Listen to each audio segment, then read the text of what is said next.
মাধ্যমে গৃহীত হয়।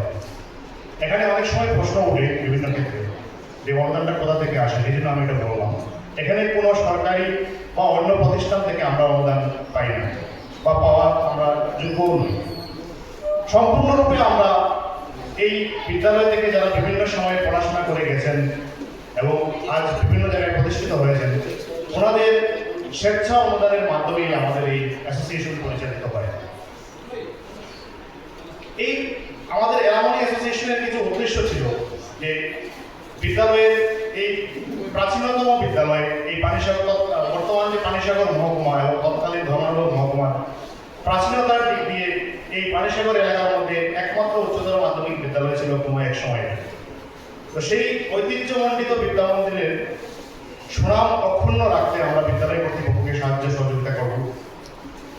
অ্যালামনি সদস্য যারা প্রাক্তনীরা বিভিন্ন জায়গায় ছড়িয়ে